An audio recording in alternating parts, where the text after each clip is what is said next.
What's up? What's up? What's up? It's your man Chazz Ellis once again. And I know a lot of you guys want to be with somebody, but some of y'all look at marriage at this point in time and you say, it's not really a good deal for a guy. Now, people will often try to force you to get married by giving you false information, um, partial information, and sometimes just outright lies. So I'm going to give you 5 of the myths that you might believe that are used to force you to get married. Something that you might have heard plenty of times is, well, if you're not married to the person, they can't make any of your medical decisions. Well, that is completely false.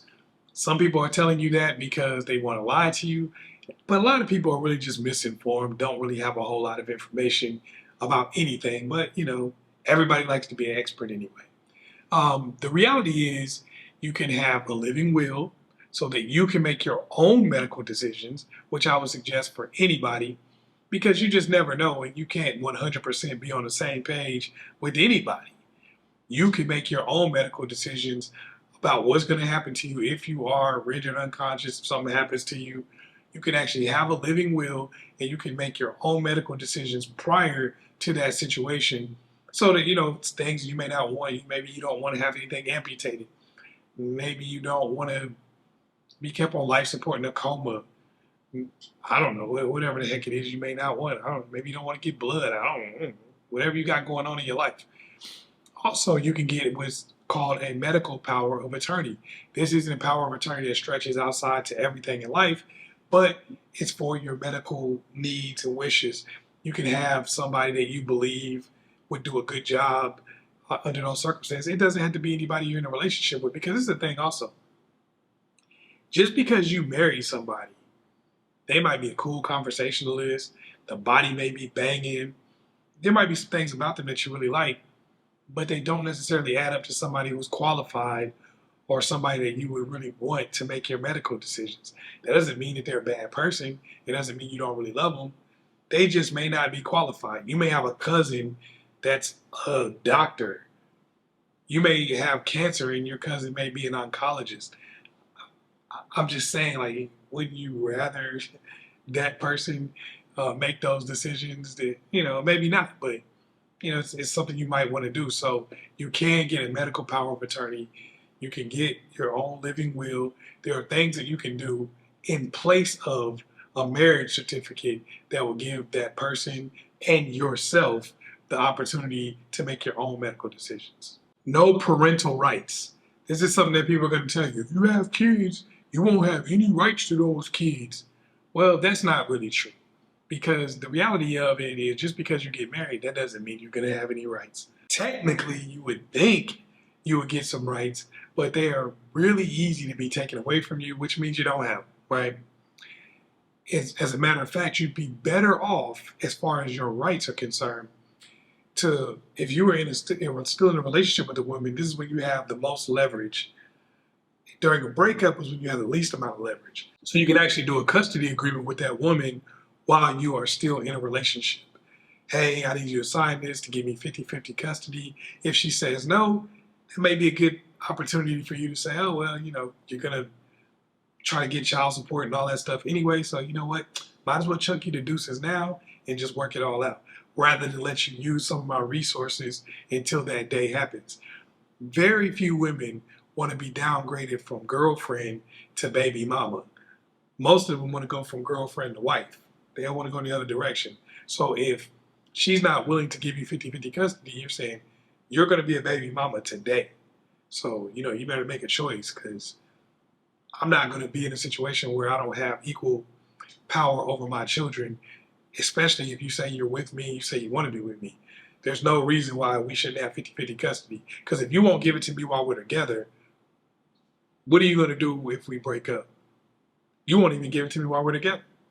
Clearly, you want to use those kids for some type of leverage if you're not willing to sign a paper that says we're doing what we're already doing. You can't leave her anything. This is false. Now, obviously, different states have different rules regarding wills and probate court, but you can have an irrevocable trust. There are plenty of tools you can use that go around probate court that you probably should use anyway. because probate usually ends up locking your assets up for a certain amount of time. Your family members can't get to things right away. So you can definitely sidestep a lot of those issues. You can create her as a beneficiary on insurance, depending on how you create that insurance policy. You can do a whole lot of stuff regardless of whether or not you're married. You can leave stuff to anybody. You just got to figure out what the paperwork is where you are. You can do a trust. I put that out there because it's something I know about.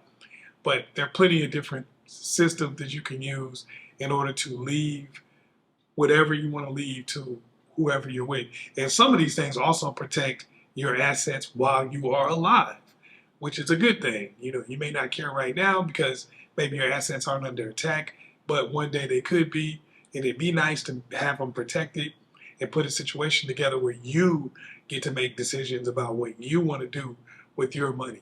Already common law married. Well, first of all, last check, there's about 9 states that have common law marriage in the District of Columbia. Now, I don't know when you're going to watch this video, so that may not be true in a little while. But common law marriage is not in every state. And it's not just like in most states, it's not you just live together and you got a relationship and now you're common law married. It doesn't work like that. For you to have a common law marriage, you have to live in a certain place in most cases for a certain amount of time. I'm not going to throw out the number. You got to look that up yourself because it varies from state to state. So you got to live in a state for a certain amount of time. Some states, if you don't, or if you weren't living there prior to a certain date, like in Georgia, it's like 1996. If you weren't living there in a domestic partnership, whatever you want to call it, prior to that, it doesn't matter anyway. You can't do it in that state. So there are plenty of states where there are common law marriages, but it ain't like, oh, you just wake up in the morning and y'all been together a certain amount of time, you're automatically common law husband and wife. Different states have different rules, but most of them you both have to join that agreement of your own volition.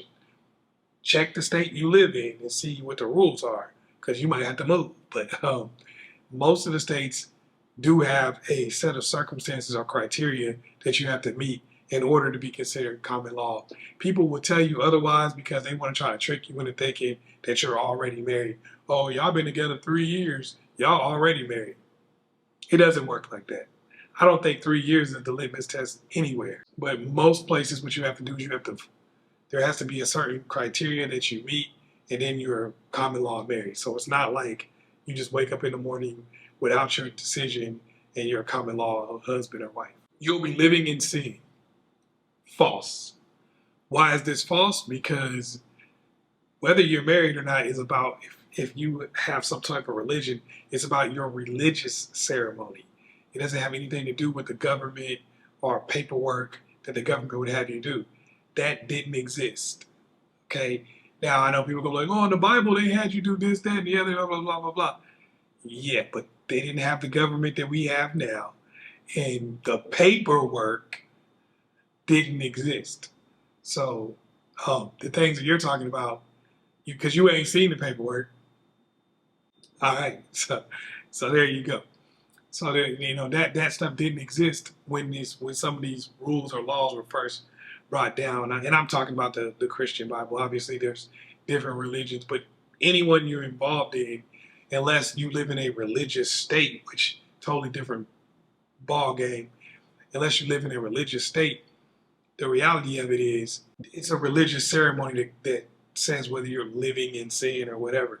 So you can have your own religious ceremony that has nothing to do with the state, that has nothing to do with any paperwork that you don't want to sign or fill out, things that you don't want to be involved in, things you don't want to do. You can do that, and it's no problem. So that's not even an issue. The bonus one is you can just get a prenup.